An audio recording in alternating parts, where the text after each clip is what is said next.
Se decía que él incluso sería más grande que Warren Buffett. Claro. Y para la época, Warren Buffett lo era pues todo.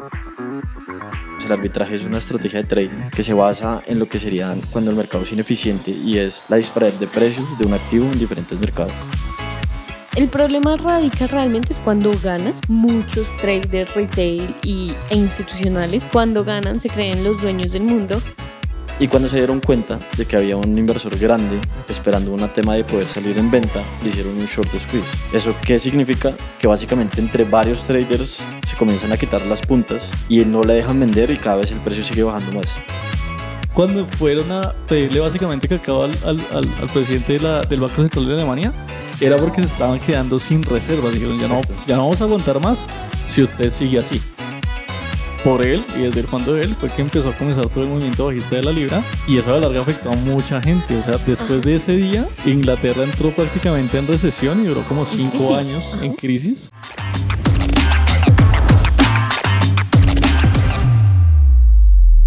Hola, hola, bienvenidos una vez más al Alza Podcast, este podcast donde vamos a estar hablando de todos esos sucesos, acontecimientos financieros que han impactado en gran medida a los mercados financieros. Una vez más, yo, su host Natalia Ávila, en compañía con nuestro co-host Diego Rodríguez y nuestro analista invitado Julián Pineda. Hola muchachos, ¿cómo están hoy? ¿Qué tal, Natalie? Bien, todo súper. Hola Natalie, ¿cómo vas? Bien. Bien, bien, bastante. Bueno, volvemos después de 2 semanas, Una si no pausita. estoy mal, de una pausa, una pequeña pausa. ¿Cómo han estado? ¿Qué cuentan? ¿Qué ha pasado en los mercados? Bien, todo súper. Yo, por ejemplo, estaba un poquito ocupado por el tema de... Pues voy a presentar un examen dentro de Ujú. poquito. Se llama el CMT.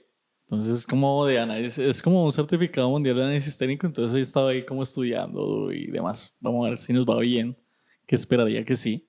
¿Y cuándo lo presentas? No, ya ahorita el martes. Uf, Ya, eso ya. ya, sí. No, pero bien, y en los mercados bien, o sea, digamos que han estado muy tranquilitos últimamente. O sea, pues noticias normales, ¿no? De bancos centrales y eso. Lo único que se mueve ahorita es como la bolsa por la GameStop y demás, pero el resto como que todo en orden porque ya no tenemos resultados, ¿no? Mm. Sí, no, yo también bien, con algo de trabajo, también aprovechando un poquito el tema del festivo aquí en Colombia, descansar. Y en cuanto a noticias, yo le he estado prestando atención a dos cosas, al tema de GameStop, que está bien candente, hoy subió 48%, y también el tema de una de las cosas que hablamos en los podcasts pasados, que fue el tema de Nvidia, Mm. que le ha ido bastante bien desde la última vez que hablamos, y es algo para Sí. tener en cuenta, la verdad. Que de hecho eso comprueba otra vez la teoría que el límite es el cielo, ¿no? Nunca es demasiado alto un precio como para decir, no, eso tiene que bajar. Efectivamente, el caso de Nvidia, que ya en el podcast dijimos, el precio está alto, pero realmente Y no. sigue subiendo. Sí, Sí, sí, lo que pasa es que para complementar eso, pues les fue muy bien en resultados. sí. Ya Muy bien. superaron a Apple en capitalización bursátil. Sí, sí. Aunque esta semana volvió a bajar, estuvo por debajo de los 3 trillones de dólares en market cap, pero es que igual, o sea, la acción vale 1.280 y algo y va igual súper bien. Ujú. Entonces, si de pronto alguno tomó la decisión de De comprar. comprar, ojalá compartir un poquito de esa suerte para nosotros también. Que nos lo dejen en los comentarios. Sí, Y sobre todo que efectivamente tenemos que volver al podcast a ver hasta dónde podría seguir subiendo esta acción, si solamente va a depender de los estados de resultados y bueno, de todas esas otras cosas macroeconómicas de las cuales hablamos. Pero bien, el día de hoy no vamos a hablar otra vez de Nvidia, claro está. El día de hoy, de hecho, nos vamos a concentrar en un trader en particular, así como lo han visto en el título, y es de George Soros. Y esta persona es bastante particular, peculiar. Es un trader que cada vez que un trader retail llega a Tickmill y me pregunta como, no, yo realmente quiero operar es como los traders institucionales, muchas veces lo que yo pienso es como, ok, ¿será que esta persona me está hablando de George Soros? Porque pues él es un trader institucional y un trader acá. Digamos que se ve mucho la diferencia entre ser un inversionista y un trader. Recuerden que no es lo mismo, aunque estas dos palabras se confunden y casi que se utilizan de manera indiscriminada. No necesariamente es lo mismo, pero él sí es como un trader nato, por así decirlo, pero institucional, claro está. Y bueno, vamos a hablar sobre su vida, qué pasó y por qué es tan controversial, porque actualmente hay personas que lo odian, por así decirlo. Es una palabra muy fuerte, pero pues si ustedes buscan en YouTube o en cualquier otro lugar, George Soros, hay videos de personas donde Como desde el fondo pasionalmente, de su ¿no? ser, Pasionalmente, en ajá, serio, en lo odian. serio lo odian. Y bueno, vamos a ver básicamente qué pasó, muchachos. ¿Quién es este señor? ¿Por qué es un trader tan controversial? Eh, ¿Por qué es tan importante en el mundo de las finanzas? Entonces, bueno, Julián, o bueno, Diego, no sé quién quiera empezar. ¿Quién es George Soros? ¿Cómo empezó su vida? ¿Por qué estamos hablando de él? Pues si quieres yo comienzo, Diego, y Y, vamos ahí hablando. y complementamos, sí, O claro que sea, sí. hay que tener en cuenta, o sea, a ver, George Soros era una persona normal, ¿sí? O sea, básicamente era una persona que era, pues, venía de descendencia judía, vivía en Hungría. Si tomamos primero tenemos que situarnos como temporalmente en la época. Entonces hagan de cuenta que sucedió la Segunda Guerra Mundial. Europa quedó muy afectada por la Segunda Guerra Mundial, muy, digamos que afectada tanto infraestructuralmente como económicamente. Entonces, digamos que eran tiempos muy difíciles. Entonces había mucha migración. Entonces la gente se iba, digamos, en el caso de Soros, él nació en Hungría, pero se tuvo que ir a Suecia a vivir un rato. Después de ahí tuvo que emigrar a Inglaterra. Entonces, digamos que la situación era bastante complicada. Estamos Como hablando caótica de, también, o exacto, sea, como caótica, como que todo era difícil, los países apenas se estaban levantando otra vez, todo se estaba volviendo a reestructurar, ¿sí? Porque es que Ujú. después de la Segunda Guerra Mundial todo quedó muy desordenado. Entonces, digamos que fue una persona que por cuestiones de la vida tuvo que ir a parar a Inglaterra. O sea, no, a él personalmente, y él lo ha mencionado varias veces, a él no le gustaba mucho ese país. De hecho, él mencionaba que era un país en donde era muy difícil vivir, porque las condiciones para vivir tanto sociales como económicas eran muy complicadas. Entonces el tema de que a los migrantes no los aceptaban tanto en la sociedad y era mal visto que uno fuera migrante y demás, y también en la parte económica porque había que trabajar muy duros. Recuerden que en ciertas zonas del mundo, Nueva York, Londres, Hong Kong, es muy complicada la vida porque es muy es muy costosa, ¿no? costoso. Pero entonces digamos que él empezó como ahí, ¿no? Entonces empezó ahí a formarse, él tuvo la oportunidad digamos que empezar a conocer ese mundo, ¿cierto? Aprender Ujú. el idioma, empezó a estudiar, Diego me corregirá, en la London School of Economics, o sea, ahí Sí. él tuvo la oportunidad de estudiar ahí. Obviamente eso ya le abrió la perspectiva a todo muy, muy diferente porque aprendió verdaderamente cómo funciona la economía desde uno de los países pioneros en toda la teoría económica que tenemos hoy en día. Entonces digamos que, o sea, la historia es muy, muy normal, ¿sí? O sea, no es Hasta como... ese punto Bueno, es normal. hasta ese punto, Hasta ¿no? ese punto no es Igual seamos como que... sinceros, tampoco es tan normal estudiar en Claro, o London School sea, of Economics, ¿no? O o sea, sea, él tenía su talento él tenía un talento y una de... visión particular Sí, con todo el contexto y él era que se talentoso, o hablaba. sea, Sí, siempre se caracterizó como por ser talentoso mentalmente, como ágil Ujú. mentalmente, entonces como que eso le permitía abrir oportunidades y vainas que él iba haciendo. Sí, y de hecho, algo curioso, bueno, más que curioso, algo interesante de saber es que él estudió fue psicología también, Sí, y estaba, filosofía, perdón, filosofía. filosofía, y estaba muy enfocado en la filosofía. De hecho, si no estoy mal, también su posgrado fue en filosofía, no necesariamente en economía. ujú, Entonces, algo interesante porque aunque sí estaba en la London School of Economics. Economics, pues estudió fue algo no tan relacionado entre paréntesis a economía, ¿no? Sí, de hecho el que él considera su mentor es un filósofo Ujú. y hablaba tema también de filosofía comportamental y acerca de impactar para el bien, para el mundo, porque obviamente él estuvo muy marcado por todo el tema del contexto de la Segunda Guerra Mundial al ser Mm. judío y él comenzó a invertir y comenzó a trabajar, era pensando en esa mentalidad de poder ayudar a las personas y generar un impacto positivo, que eso, digamos, es lo que repercute en por qué la gente hoy en día lo odia, porque Sí, está relacionado con temas de los, con su background. exacto, con todo el tema de su background y también con todo el tema de todos los actos filantrópicos que él ha hecho y Ujú. los impactos que ha tenido también sobre la sociedad. Entonces, esa forma de pensar igual también tan particular le da una visión única en cuanto a lo que es el tema de inversión. Sí. claro. Bueno, pero para seguir con Un- la historia, Ujú.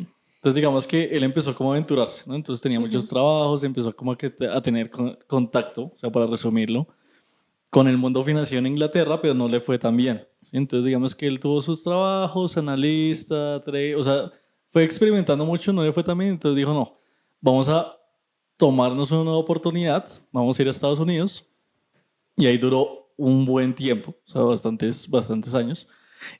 No le fue tan bien tampoco. De hecho, antes de continuar con la historia, es algo, digamos, importante recalcar que él empezó siendo sobre todo trader de arbitraje. Sí. Entonces también, antes de continuar, si lo pueden decir un poco más fácil a nuestro público, ¿qué es el arbitraje?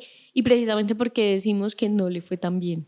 Sí, si quieren yo lo digo, Julián me Claro. corregirá, digamos, el arbitraje es una estrategia de trading que se basa en lo que sería cuando el mercado es ineficiente y es la disparidad de precios de un activo en diferentes mercados. Entonces, para que se den una idea, un ejemplo es, está la bolsa de Nueva York, está la bolsa de Londres, transan la misma acción, pero en una está un precio y en la otra está otro precio. Entonces, digamos, en la de Nueva York está en $100 y en la de Londres está en 105.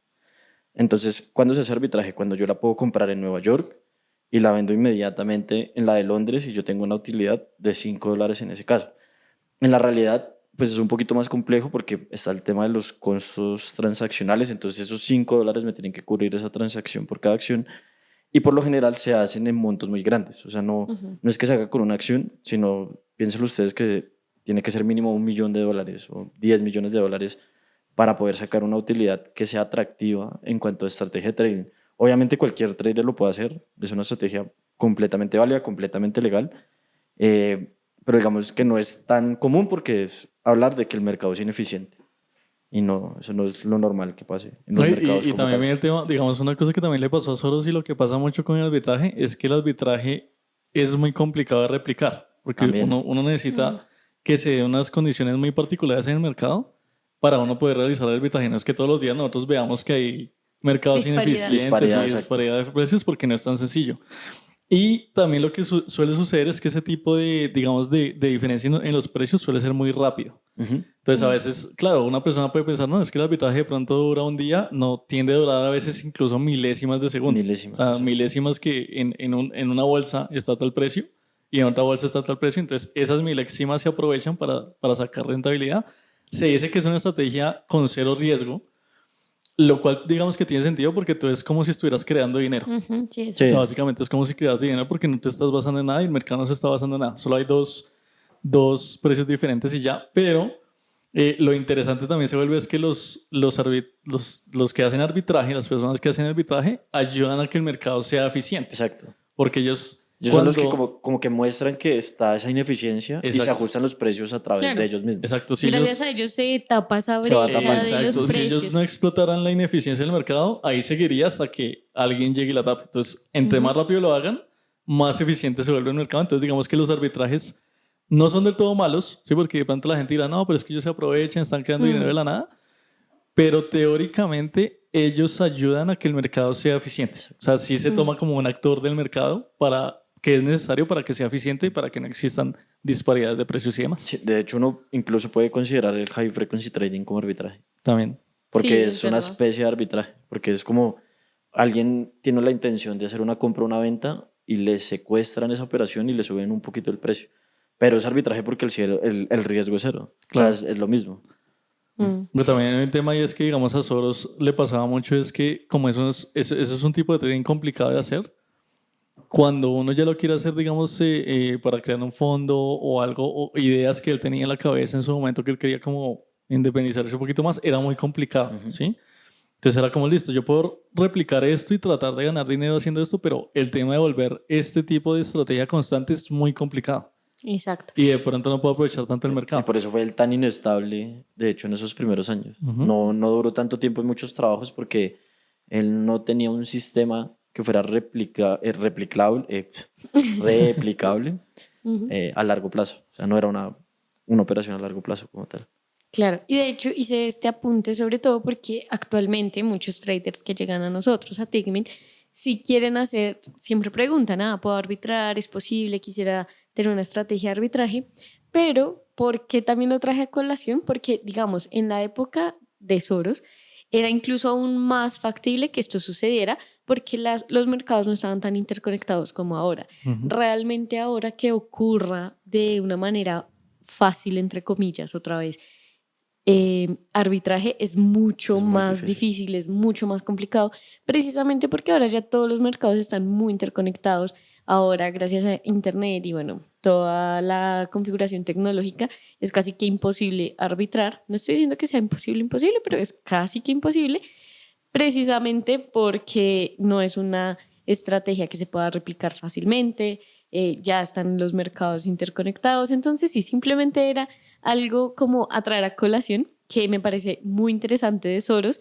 Sin embargo, claro, un trader retail que diga, bueno, si hasta él hacía arbitraje, yo también puedo. Solo tengan en cuenta que son diferentes épocas y que ni siquiera a él le funcionó. Eso no quiere decir que a ti no te funcione, trader que nos estás viendo o escuchando desde casa, pero pues sí son cosas interesantes que gracias a las Claro. cuales podemos aprender también y podemos mirar bueno, tal vez esa estrategia no es tan chévere como parece, porque suena bastante genial, o sea, crear dinero de la nada, pero en la realidad puede tener problemas. Bueno, continuemos con Soros y por qué es tan problemático. Bueno, entonces digamos que ya para pasar un poquito más al tema, él, como estaba mencionando, digo, también no le fue tan bien en Estados Unidos, principalmente porque hacía arbitraje y demás, pero digamos que se dio otra oportunidad, ¿sí? Entonces él como que dijo, listo, entonces ya gané mucha experiencia, ahorré mucho dinero, porque para qué, pero algo que se ha tenido el campo de las finanzas es que si tú logras tener un buen trabajo, te pagan muy buen salario. Entonces, digamos, si tú das con un banco, un fondo muy bueno, las comisiones, los bonos anuales son muy buenos. Entonces, tú puedes ahorrar mucho dinero. Entonces, él dijo, bueno, voy a ahorrar lo que pueda y voy a tratar de empezar yo, ¿cierto? Su propio fondo. Con mi propio Sí, fondo si no estoy mal, él ahorró alrededor de $250,000. en la época, ¿no? De esa época que, claro, era Sí. mucho dinero, pero él mismo era consciente que para montar lo que sería un fondo, y él no quería un fondo, sino él quería un hedge fund, Sí. un fondo de cobertura, era muy poco. Era muy poco y él era consciente de que tenía que atraer inversionistas y generar un mayor capital para poder invertir. ¿Cuál es el tema? Que para poder él atraerlos, él necesitaba tener una estrategia de trading exitosa. Y ese fue como el punto de partida de todas las cosas que él logró. No, y también es el tema de, claro, ponte a pensar que, listo, una persona dice como, yo quiero hoy crear un fondo. O sea, la idea es bastante fácil y así yo tengo capital, digamos, listo. Ujú. Pero entonces yo cómo traigo capital, yo necesito tener historial. O sea, la carta de presentación que yo voy a tener para la gente es el Ajá. historial. Entonces, él, digamos, como que empieza, ¿no? Entonces empieza, yo necesito empezar a generar historial. Entonces vamos a probar, vamos a hacer vainas. Incluso él trató como de modificar una especie de teoría, porque él decía como, listo, el mercado funciona de tal manera, pero muchas veces no se tiene en cuenta el tema del comportamiento. Y eso también puede venir en parte por el tema de que él estudió psicología, filosofía y todo el tema. Exacto. Filosofía, sí. Sí, No sé qué filosofía, pasa como con la- esas dos A uno palabras se le viene a hoy. la mente Sí. psicología, pero es Filosofía. filosofía. Pero digamos, es muy interesante tener en cuenta eso porque si ustedes se ponen a tomar en cuenta el contexto en el que estamos en las finanzas, como que todo el tema de la psicología de mercado no se ha empezado a tener en cuenta tan fuerte, sino hasta hoy en día, ¿sí? Mm. Antes era todo muy técnico y muy numérico. Y estamos O sea, hablando que eso fue 50 años antes, exacto. en los O sea, 70s. O sea, exacto. el hombre era un visionario porque Sí. en esa época casi nadie prácticamente hablaba de behavioral finance. Sí. Era todo muy numérico, entonces todo funciona por niveles, si esto llega a teóricos. tal nivel, no sé qué, entonces si está pasando algo con esta acción, entonces él como empezó a preguntarse el tema de, oiga, el mercado como es meramente emocional, porque él sí siempre ha sido uno de los mayores detractores de la hipótesis eficiente del mercado, que para él no existe. De hecho, tampoco le gusta casi el análisis técnico. Claro, por eso mismo, por el tema de que es que hay Ni muchas el cosas de... fundamental. No, el fundamental El sí. fundamental, sí. Ah, no, sí, era el técnico el que El no le técnico, no, gustaba el técnico hacer. no era el que no le gusta. Y claro, o sea, empieza a criticarse el mismo como, oiga, es que el mercado, o sea, yo he visto que el mercado no es eficiente porque ya tengo varios años de experiencia en esto, uno, y segundo, nadie se pueda pensar qué es lo que piensa la gente detrás del mercado, ¿sí? Mm. Entonces yo quiero tratar de mirar cómo actúa la gente, ¿sí? Cómo trata de comportarse las personas cuando pasan ciertos eventos Ujú. económicos.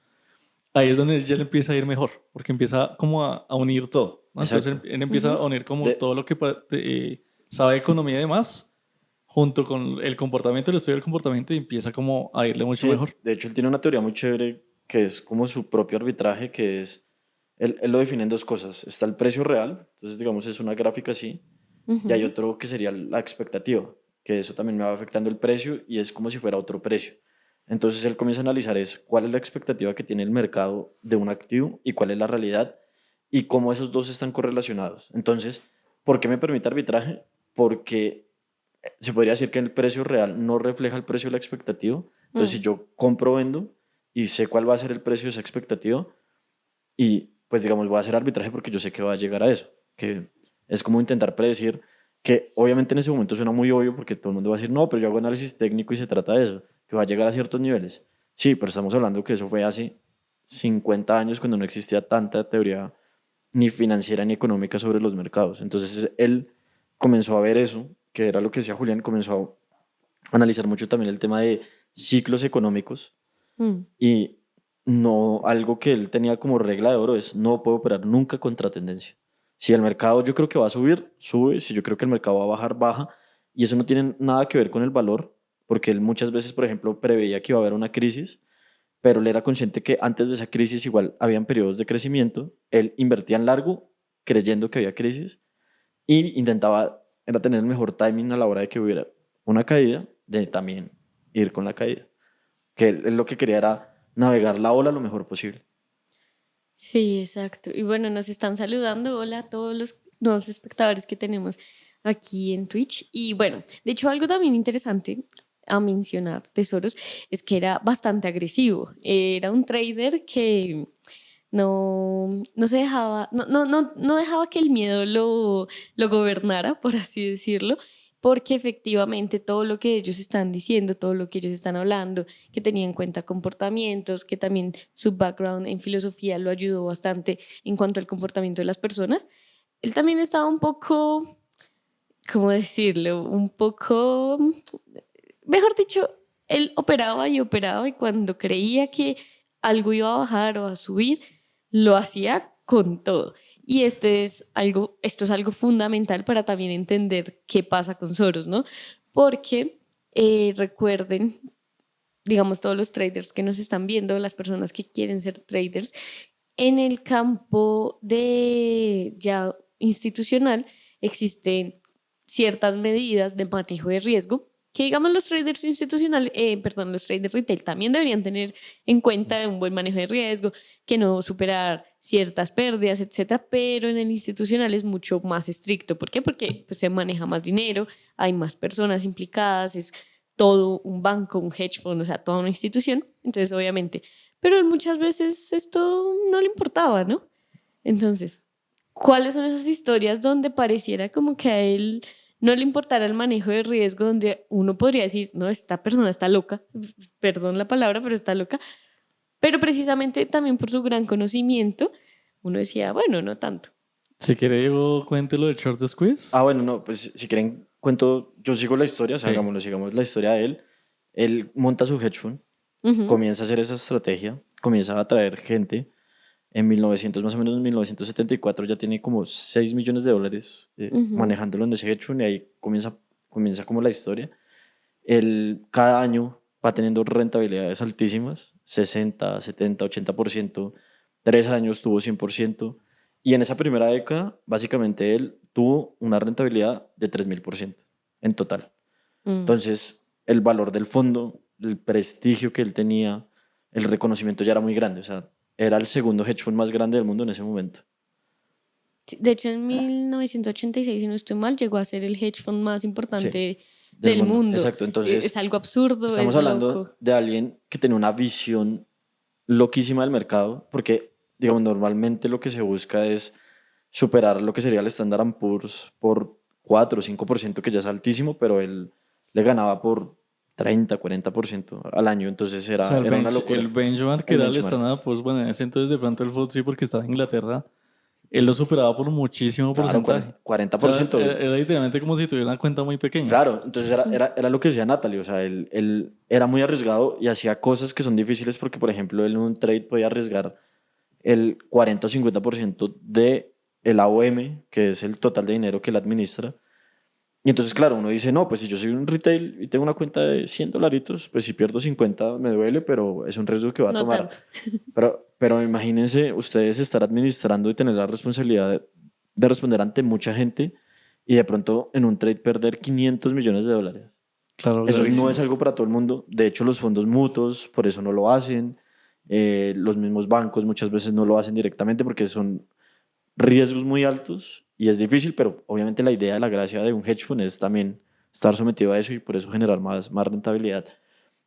Entonces, bueno, están esos 10 años, 3000%, una locura, todo el mundo feliz. Y ya con eso quedó hecho. Y pues ya era o sea, una Claro. leyenda, o sea, uno de los inversionistas más rentables de la historia. Ahí de hecho es cuando él empieza a ser como nombrado mundialmente. O sea, Exacto. ya como que empieza a Exacto. aparecer Y no, y no por solo todo lado. eso, que de hecho, bueno, no me acuerdo el año exacto, pero ya en esa época se decía que él incluso sería más grande que Warren Buffett. Sí. Claro. Y para la época, Warren Buffett lo era pues todo, o sea, ya era Ya, el claro, ya en ese pionero. momento Berkshire Exacto. Hathaway, Entonces, que él llegase a ser comparado con él y no solo comparado, muchos decían que ya lo había superado. Sí.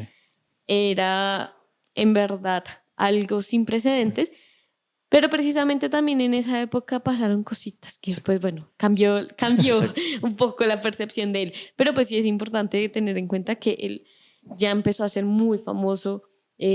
Los inversionistas obviamente estaban felices. Y también algo que quisiera aclarar, porque no sé si todos los que nos están escuchando, los que nos están viendo, lo conocen. Digamos que en las entidades financieras hay varios tipos de entidades, entonces están los, no sé, fondos de pensión, los bancos, hedge fund.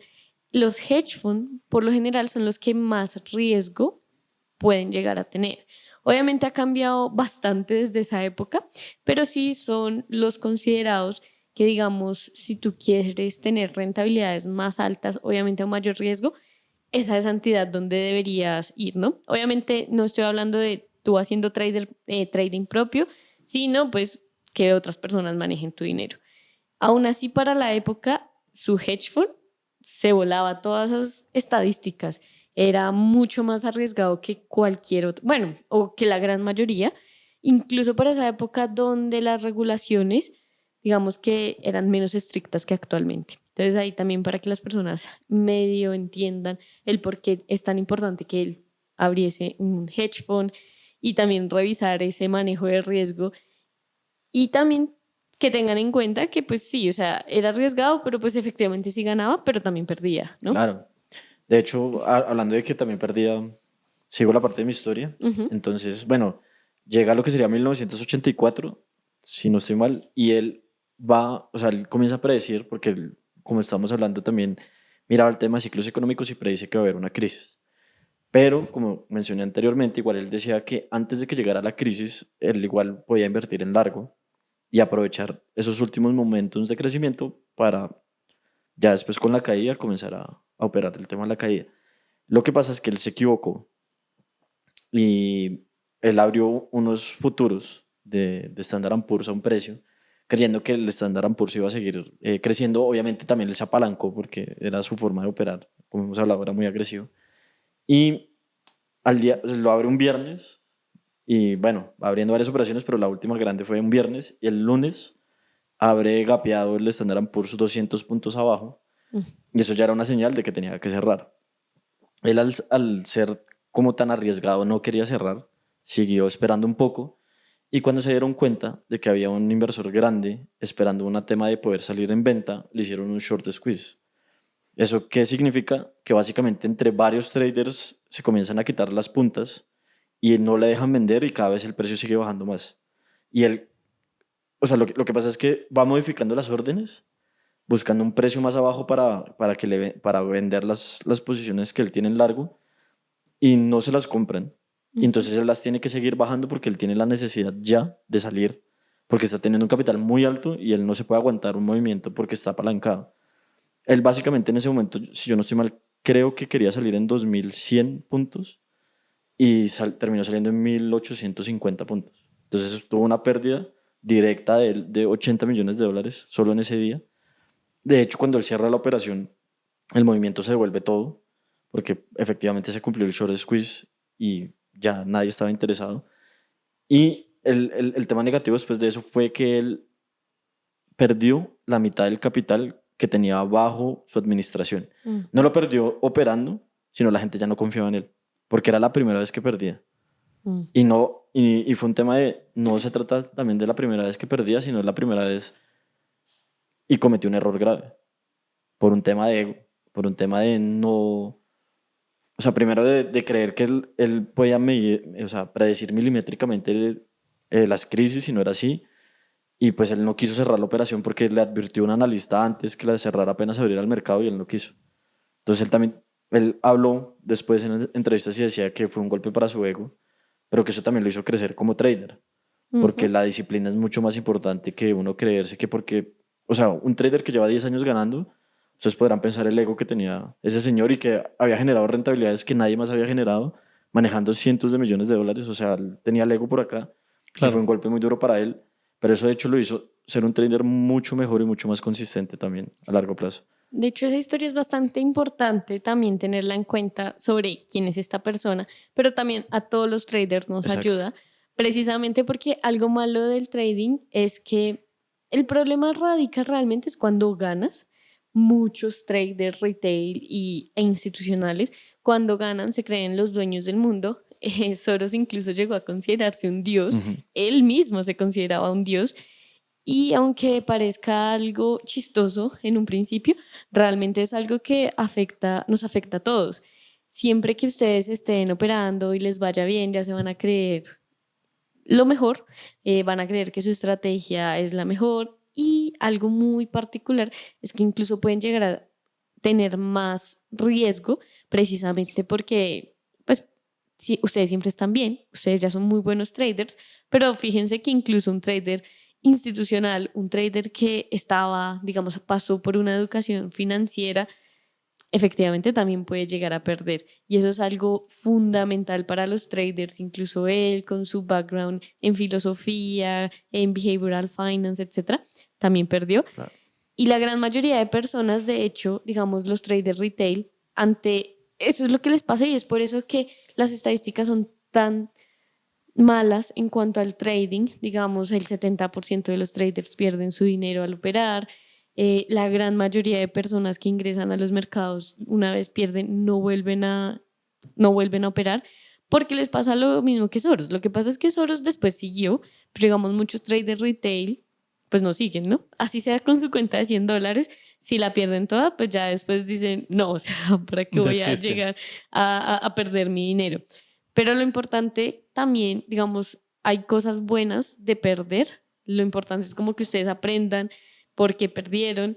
No van a ser Soros, no necesariamente van a llegar a hacer todos los acontecimientos, pero qué tal que sí, uno nunca sabe. Ojalá. Ese es el sueño, ¿no? Ese es el sueño. Cuando uno habla de No, trader pero institucional, sí, pero no, hablando en serio, claro, digamos, incluso él como que volvió a tener humildad gracias a esa pérdida y después, o sea, a día de hoy él sigue siendo una de las personas más ricas del mundo. Pero bueno, ese pequeño paréntesis. Ahora bueno, continuemos. y entonces, bueno, yo voy a hablar de lo último para darle ahí la apertura a la hazaña más grande que él hizo, o sea, ya casi llegamos. Ya casi. Entonces, bueno, él después de eso se retira. No es que se retire y diga como tal, O sea, no voy a sigue hacer siendo el trading. dueño Él sigue siendo el del dueño del fondo. hedge fund, él sigue siendo la cara del hedge fund, Ujú. pero él lo que hace es contratar a un administrador principal, o sea, es como el portfolio manager principal del hedge fund. Y pues contrata, no, la verdad ahorita no me acuerdo a quién, lo contrata durante 4 años, tuvo resultados mixtos, no perdió plata, pero no tuvo tan buenos resultados como él. Y él contrata a otro. Pues bueno, lo contrata un año antes, pero en 1988 lo nombra como el principal, que se llama Drunker Miller, y lo nombra head de lo que sería el portfolio de, ¿cómo se llama? Quantum Capital, que es el hedge fund de él. Y a partir de ahí, pues digamos, se crea una relación como de lo que sería como un director técnico y un jugador. El director técnico le comienza a decir qué es lo que tiene que hacer, pero el mismo jugador ya comienza también a tomar decisiones y hay un tema de información de lado y lado. Y pues llega a lo que sería, no me acuerdo el mes, pero 1992. 16 1992. de 16 de septiembre, septiembre, eso, 16 de septiembre de el 1992. miércoles negro.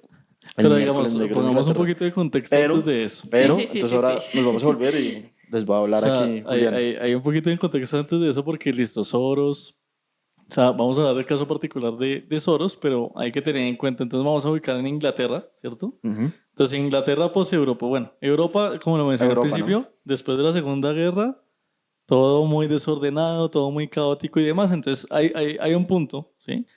En donde los países europeos dicen, listo, estamos muy desorganizados, o sea, todos vamos mal, súper mal.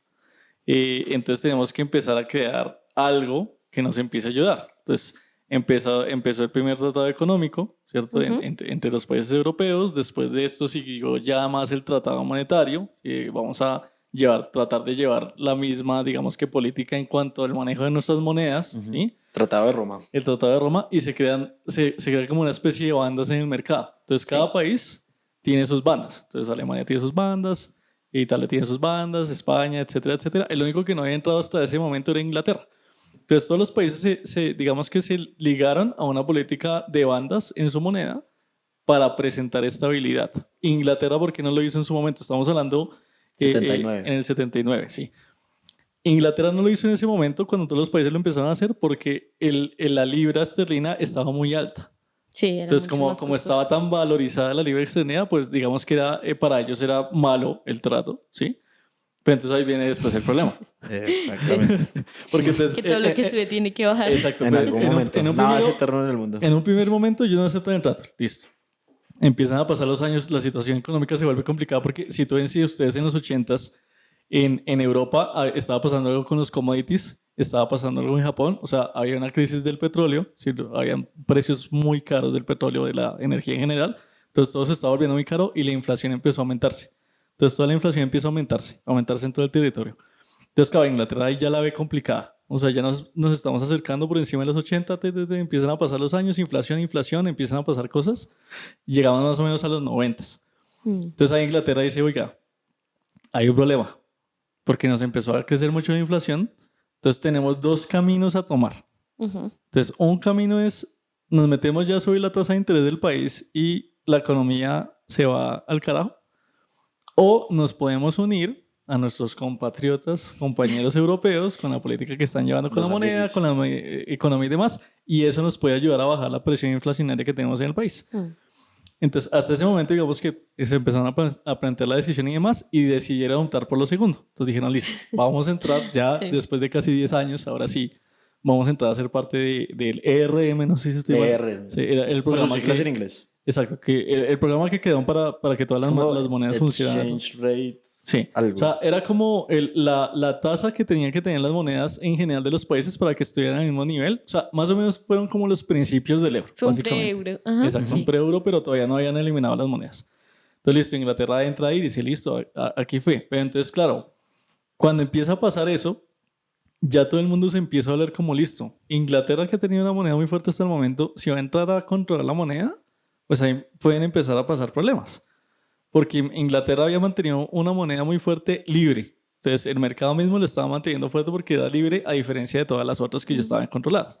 Entonces cuando le empiezan a meter control a la moneda, el mercado le dice, listo, ahora sí el gobierno tiene que empezar a aguantar esto para que no baje, para que no se vuelva inestable. Y entonces digamos que ahí comienza a gestarse todo el tema de que empieza a pasar con Soros y demás. Entonces hay una cuestión bien interesante que ahí Diego le explicará mejor porque es un tema que pasa entre el Banco Central de Inglaterra y el Banco Central de Alemania. Alemania. ¿Cierto? Ahí le doy la palabra a Diego para bueno, que... el tema radica en que, claro, son varios países que tienen esa intención de unirse económicamente, de cooperar más. Inglaterra, justo cuando se une, tenía la inflación en 9%, Alemania la tenía en 2%, o sea, son condiciones económicas Totalmente extremadamente diferentes. Y entonces, ¿qué es lo que ocurre? Alemania comienza a crecer mucho porque va a la caída del muro de Berlín, 1989, y básicamente de Alemania del Este a Alemania Occidental, mano de obra barata, y Alemania Occidental lo que necesitaba era mano de obra. Entonces comienza a crecer mucho y esa moneda, que en este momento no me acuerdo cómo se llama, pero comienza a presionar a todas las demás monedas de Europa. ¿Qué ocurre? En Soros y Druckenmiller se dan cuenta de que las demás monedas se están viendo presionadas por la moneda de Alemania. Ellos inicialmente comienzan a irse en corto de la lira italiana, eso es lo primero, y la lira italiana, pues a lo que sería el jefe del banco, o sea, el jefe del Banco Central italiano dice que se tiene que sentar a negociar con Alemania para que los alemanes comiencen a comprar su moneda y no la tengan que devaluar y puedan cumplir con las bandas. Ujú. Y incluso Alemania le dice, oiga, nos podemos comprometer a bajar las tasas para también poder aliviar ese tema de lo que sería la presión sobre la lira. Ellos ahí también ganan un montón de plata, ahorita no me acuerdo, como 200 millones de dólares en esa operación. Y ellos ya también se habían acortado, por ejemplo, en contra de la libra esterlina, pero todavía no habían comenzado a presionar tanto, 1.000 millones, que uno dice, bueno, es un montón de plata, pero para el tema de las estrategias del hedge fund, como las manejaba, no era tanto. Entonces lo que ocurre es que todos esos bancos centrales se tienen que reunir con Alemania y le dicen a Alemania, bueno, nosotros necesitamos ayuda porque usted está creciendo mucho y necesitamos que baje las tasas para darle más estabilidad a las monedas como tal y que comience también a comprar nuestras monedas para que nos ayude con el tema de la presión que nosotros nos están ejerciendo.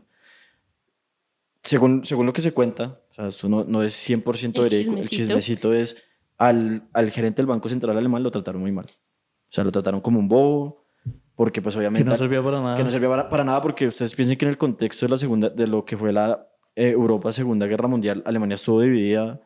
Quedó muy Alemania era como el marcado. patito feo, Ujú. sí, o Sí. sea, Francia estaba súper fuerte, Inglaterra estaba fuerte, Italia, bueno, no estaba fuerte, pero estaba estable, España, Franco, pero también estaba estable.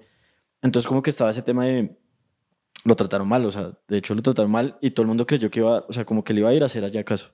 O sea, le Ujú. iban a decir, baje las tasas, compre las monedas y él iba a decir, sí, sí, señor. Pero a él lo único que le interesaba era proteger la inflación de Alemania, que se mantuviera en Sí. ese 2%. Que es el trabajo del De Banco hecho, Central. de hecho, eso fue una de las principales razones que le dijo Druckenmiller, que era el que administraba el fondo de Soros, a Soros como razón para que se fueran en contra de la libra esterlina. Sí. Él sabía que el Banco de Alemania no iba a ceder. Y para completar el tema, salió el gerente del Banco de Inglaterra a decir que Alemania había aceptado bajar las tasas de interés y iba a aceptar comenzar a comprar la moneda para estabilizarla.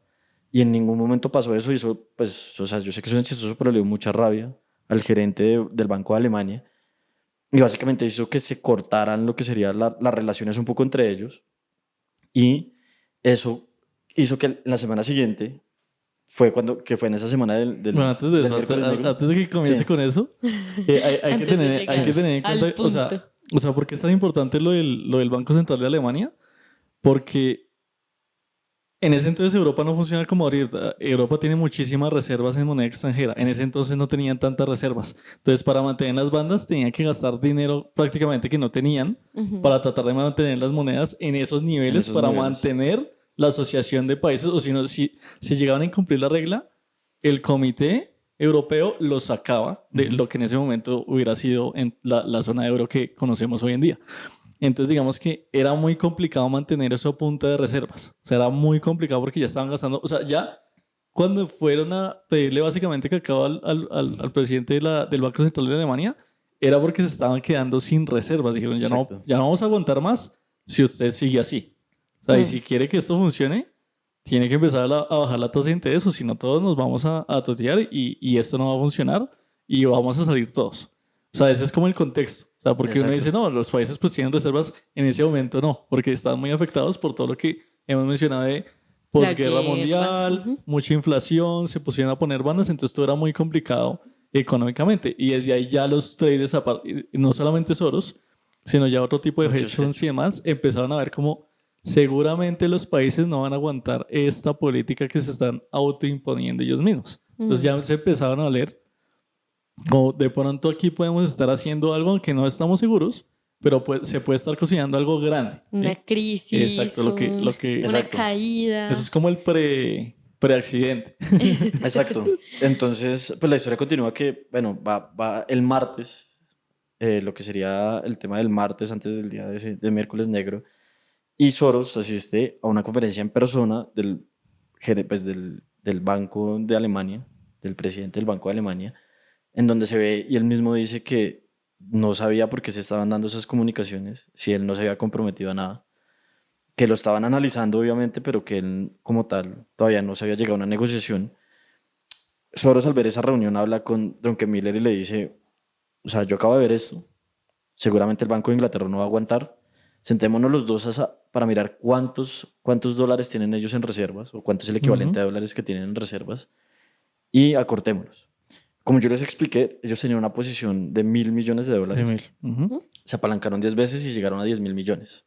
Okay. Las cuentas que ellos hicieron era que el Banco de Inglaterra tenía más o menos 56.000 millones en reservas para poder, digamos, compensar el tema de lo que sería aguantar esa banda. Sí, o sea, ellos decían, bueno, tienen eso como máximo para poder aguantar esa banda, ok.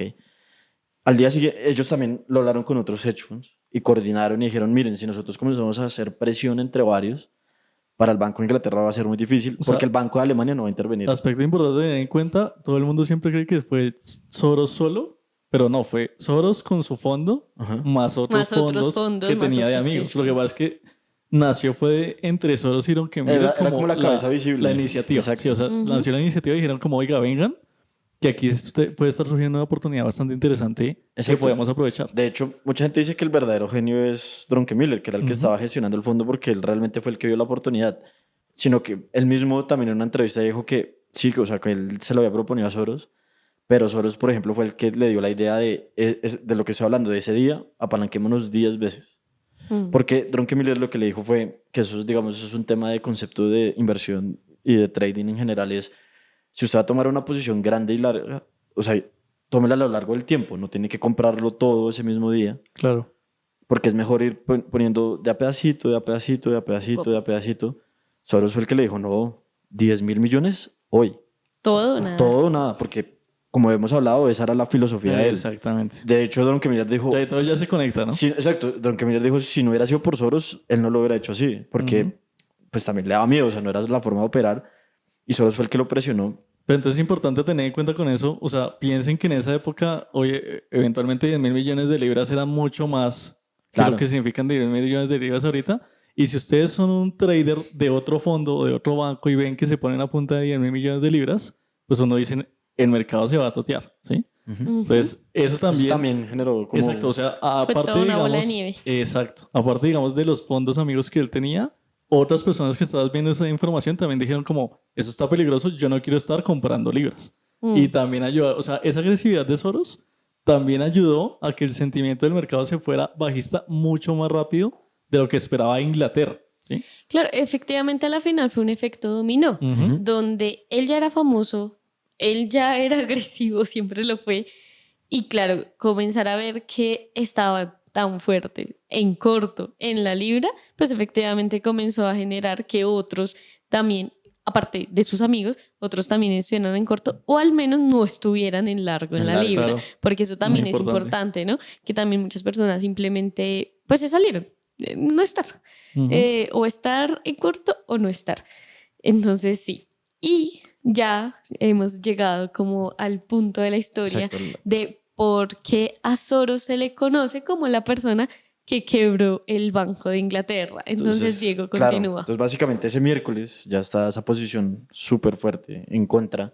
Otros hedge funds también se comienzan a poner en contra. Entonces, claro, ¿qué es lo que ocurre? El Banco de Inglaterra tiene que estar comprando libras en ese momento.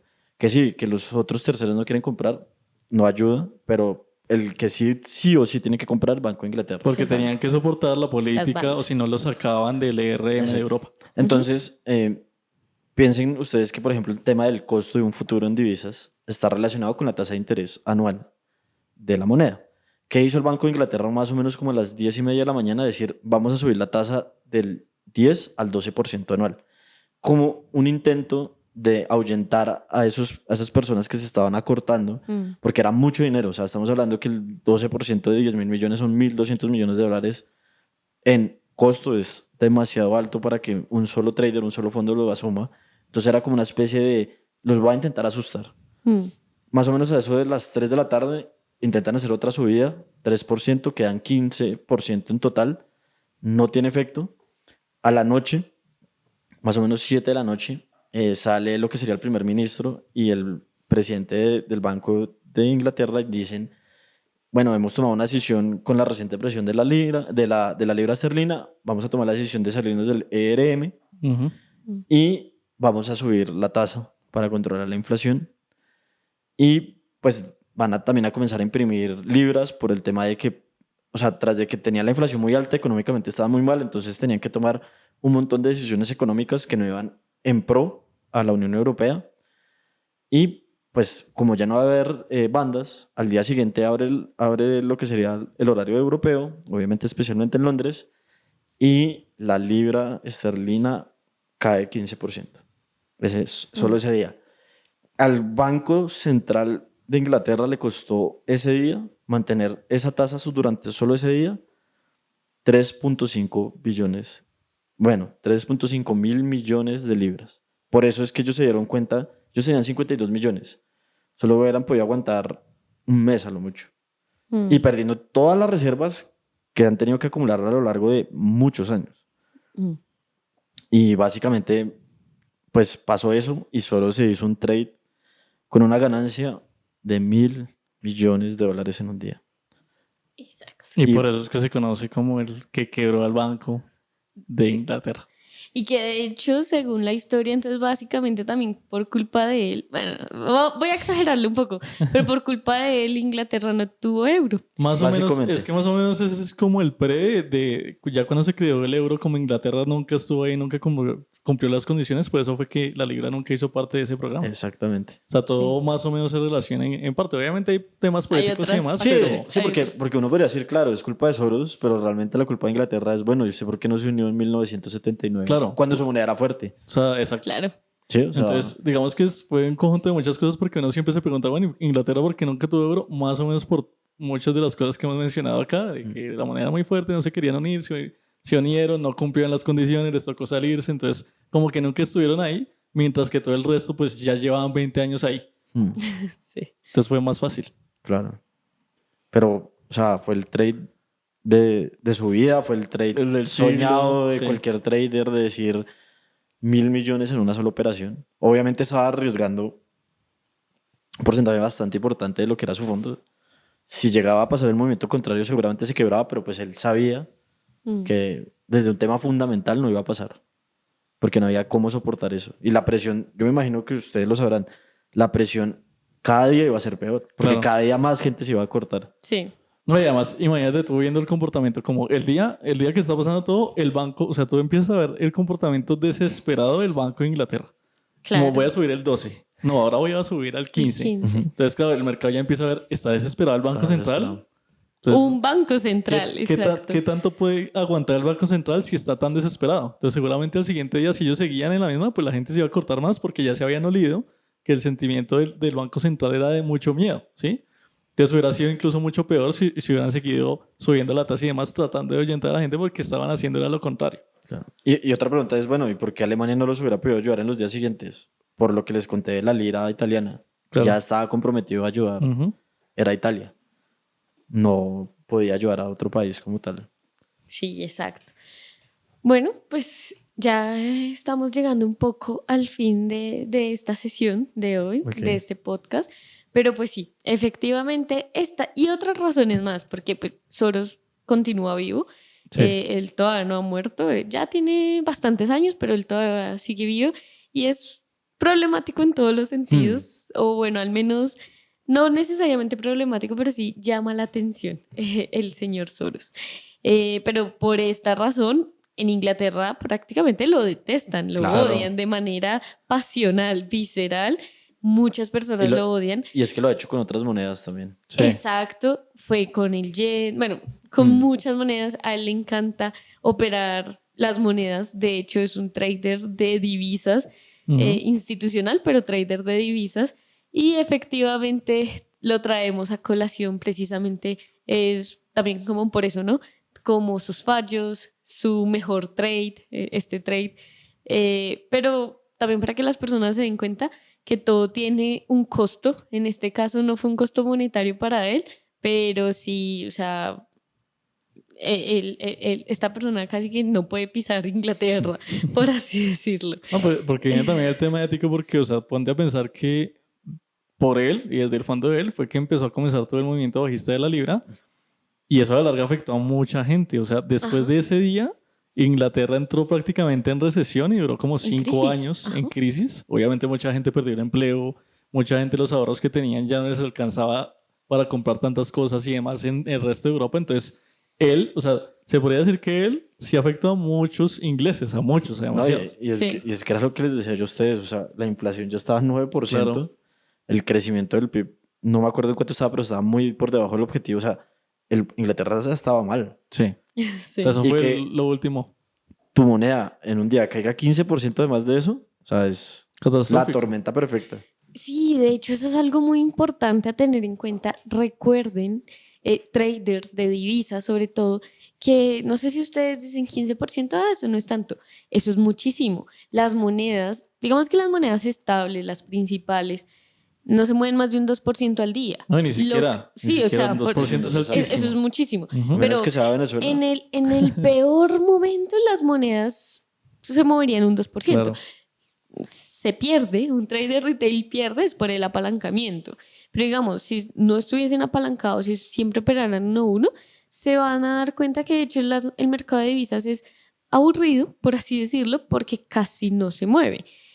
Claro, yo sé que todos están acá diciendo, no, pero mi plataforma yo veo que se mueve un montón, 15 pips o lo que sea. Porque lo miran en puntos y no en porcentaje. Exacto. Pero en puntos básicos, así se muevan 200 puntos básicos, eso no es realmente, en términos porcentuales, eso no es un porcentaje tan grande, no necesariamente, obviamente sí van a haber casos en los que sí, entonces que una moneda se mueva al 15% es muchísimo, es catastrófico y en un solo día, peor, o sea, esos movimientos son de mucho más tiempo y sobre todo una moneda tan fuerte como la libra, porque claro, tú mencionas, digamos, pues bueno, a nuestros vecinos, ya que somos Claro. colombianos, a nuestros vecinos de Venezuela o también Argentina, digamos, por hacer Sí, casos tema de locales. moneda de complejos. Claro, esas monedas se han devaluado bastante y han tenido movimientos muy grandes, etcétera.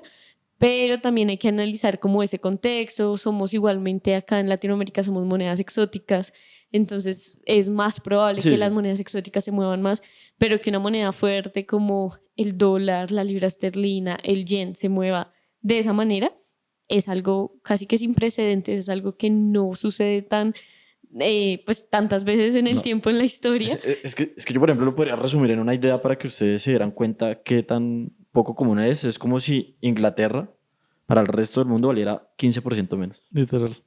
Sí. Literalmente. Vale En 15, un día. todo un país, todo lo que esté en ese país vale 15% En menos un día. en un día. Y en Inglaterra. Y O en sea, Inglaterra. estamos hablando de Inglaterra. O sea, la economía vale Ujú. todo lo que se produce 15% menos En un día. en un día. O sea, Es exagerado, sí. es que no sé, ¿qué tal llegaran a la casa de cualquiera de nosotros y dijeran, no, es que su casa vale 15% menos? Porque sí. Porque sí. Porque este señor de acá Ajá. se le ocurrió jugar con el Claro, valor de tu entonces, moneda. no, es grave. O sea, Exacto. de hecho, que pasa en cualquier país es gravísimo. Ujú. Sí, Es claro. gravísimo. Es muy Exacto. grave.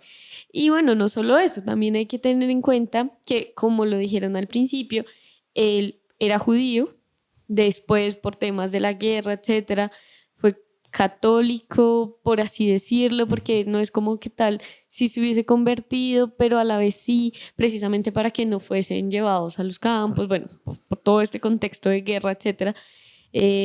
Entonces, su religión, su background también ha generado muchos odios y amores a la vez. Lo consideran antisemita, lo critican por ser judío, lo critican por no ser judío. Entonces es una persona que muchos factores han afectado cómo las personas lo miran y bueno, va y quiebra el Banco de Inglaterra, pues efectivamente la reputación de Soros no es la mejor, pero como trader, igual sí hay que recalcar que pues algo sabía, ¿no? No, muy bueno. No, Muy bueno. por ejemplo, también o sea, dejando un poquito también el tema de trading, algo bueno, el tema filantrópico que él ha hecho. Ujú. O sea, él ha donado el equivalente a lo que sería su 56% de su patrimonio. Nadie en la historia de la humanidad ha donado algo más que eso. O sea, de alguien que sea multimillonario, nadie ha donado el 56% de su patrimonio. Que sea muy polémico y que muchas universidades que creen cosas de ese estilo tengan un montón de problemas e incluso uno se podría animar a decir, bueno, si uno mete la plata a una organización sin ánimo de lucro, puede evadir impuestos también. Claro. Pero igual está apoyando. Pero está apoyando, exacto. Entonces tampoco Sí. es que todo sea malo, todo sea bueno. Somos Sí, personas. desde ese entonces sí hay que decir que él ya pues ya no fue tan activo trader como lo era antes del evento. Igual es que ya también tiene una edad, o sea, Sí, el claro. señor No, ya se pero está me refiero, acercando más a digamos, los 100 años ya que... después del 92 fue como ya. O sea, Sí, él dije, casi o sea, prácticamente se retiró. se retiró O porque sea, ahora digamos, sí, el de trade de la verdad. vida y, o sea, logró una rentabilidad absurda. Ya hasta aquí llegó Sí. porque ya, o sea, ya. O sea, también esto es muy, es desgastante. O sea, pónganse ustedes a agarrarse con países a ver si no, No, y de hecho, no va a ser pues estresante. lo que les digo, estaba este señor que se llamaba Drunken Miller, pues él cuando vio ese trade y cómo lo manejó, pues Soros, obviamente, o sea, después de eso, confió plenamente que él podía encargarse Sí. de su fondo y no era Sí. necesario tener a nadie más, o sea, Sí, es verdad. No, igual también es que, digamos, aquí saliendo un poco ya del mundo de finanzas, aunque tiene algo que ver, él también después de esa época, aunque ya lo hacía anteriormente, pero después de esa época, comenzó a ser mucho más activo también en temas políticos, Ujú. donó para que Bush no ganara, por ejemplo, en Estados Unidos, donó en diferentes países, siendo criticado y amado, obviamente, no estamos diciendo acá que sea algo bueno o malo, pero digamos que sí se empezó como a inmiscuir en otros temas, Sí, le sobre gusta todo más la políticos. política Ajá. y sí, muy filantrópico el señor. Sí, sí.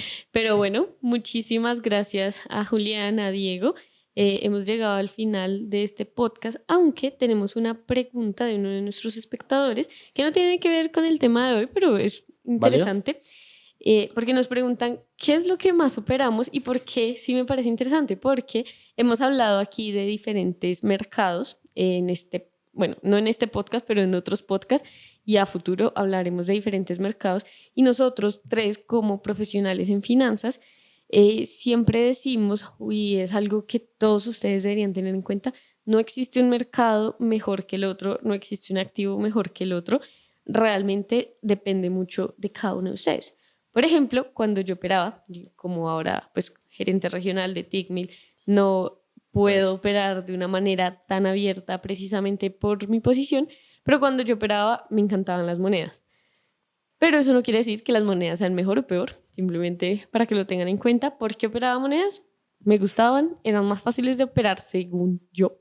Y también porque se acoplaban a mi estilo de vida, porque operaba en la sesión asiática. Entonces, para que lo tengan en cuenta. Le gustaba ¿Quieren? trasnochar haciendo tren, seguir derecho. Es que soy un búho, Sí, no entonces duerme. no, no duermo. Y Eso dicen es un problema. que lo bueno de operar a esa hora muchas veces es que no tiene tanta volatilidad. No, O porque sea, no hay- las gráficas, o sea, el tema técnico en mercado asiático Pero ¿sabe por qué es una sucede? locura. Porque no se publican tantas noticias ni nada. O sea, a Sí. esa hora no se publican ni bancos centrales, ni datos del Pues el de petróleo, Bueno, ni nada. Japón, el de yen, ¿no? El yen Japón y Pero China. digamos, el yen siempre tiene una relevancia muy bajita. Sí. y de pronto Australia, Australia, pero solo si se está Neozelanda. operando dólar australiano Entonces es o muy, dólar digamos, como que neozelandés. también a falta de tantas noticias y resultados y cosas como que todo, el precio nada Sí, más se mueve es por... que uno mira las gráficas y las velas y son bonitas. Son muy Claro, Sí, a bonitas. mí me tiene sentido. gustaba. A mí ya empieza la sesión americana y... Pues primero Europa, ¿no? Primero Sí. Europa Sí. Y ahora en los americanos ahí es donde uno y empieza cuando toda la se locura. solapan las dos, ahí sí. Una locura, sí. Téngase. A mí me gustaba. Muchas personas dicen que es aburrido, pero a mí me gustaba. Y bueno, ya dijimos que Soros, yo diría que su activo favorito eran las monedas. La libra. Para... La lira. La lira. No, que el yen también. El yen también. De hecho, De- varios países asiáticos incluso llegaron a decir que él era una pésima persona y a atacarlo directamente porque él estaba operando en corto con sus monedas. De hecho, Pero, la pérdida más alta de Soros fue con yen. 800 millones perdió Sí, Sí. en un sí, trade. entonces, pero bueno, ya sabemos que a Soros le gustan las monedas, a Natalie también. Para despedirnos rápidamente, ¿qué operan ustedes? Yo petróleo. Brent, Ya lo había Brent dicho o antes, WTI. WTI. Ya lo había- O- bueno, igual es muy parecido O porque los petróleo dos siguen- exótico, no sé, barril de, Petróleo barril exótico. de de Arabia gas. Saudita. Bueno, todos los que están Sí, en la. no, WTI, WTI. Me gusta mucho. El Bien. mío, las acciones. Porque Mm. hay ¿Qué sector? demasiada variedad. ¿Pero qué sector? No, todos los cualquiera. Todos los sectores, Diego. Sí, claro. Ah. No, o Él sea, tiene ojos en todos lados. yo no digo Tiene ojos en los que 15 uno- sectores. o sea, que uno esté operando varios sectores a la vez, pero sí se puede mirar de todo. O sea, no hay nada más lindo que uno leer una noticia de una empresa y mirar si de pronto cotiza en bolsa y se puede Sí, pero invertir. digamos las acciones, o sea, es que las acciones es decir un mercado en general muy grande, digamos, yo le preguntaría Bueno, más a mí me a gusta, usted me qué gustan tipo de dos. acciones le gusta Me gustan operar. dos, consumer staples y tecnología. Sí, pero digamos, ¿qué tipo de acciones le gusta operar más? ¿Las grandes o las las small. pequeñas. No, las small. O sea, o sea, usted es más stock picking. Claro, que va claro, buscando o sea, compañías digamos, pequeñas.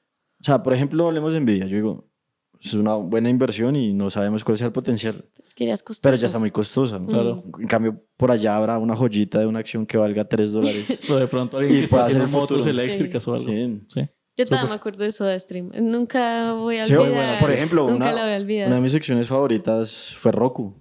Sí. Y yo la vi cuando no valía era como popular. $10 y ahorita Sí. vale como 140. Yo soy puta vida. Una Lo locura. mismo con esta otra que me gustaba mucho, ¿cómo se llamaba? La de la carne sintética. Beyond Meat. Beyond Meat también. Cuando no valía nada la vi, yo, oiga, ¿qué potencial tiene esa empresa? Incluso alguna vez usted me habló incluso de la de Roblox cuando nadie conocía Roblox también. O sea, a mí me gusta eso así. Me gusta buscar compañías raras. Sí. Sí. Lo A que pasa veces es que sí es pegan. difícil, o sea, porque uno incluso puede invertir, pero, o sea, porque yo les voy a decir algo, si alguna vez alguien les dice que coge todo el movimiento, les habla paja, o sea, uno de pronto ve un 20% y dice, no, ya, me quiero salir. Claro. Es que es eso, es como lo que decíamos en Nvidia.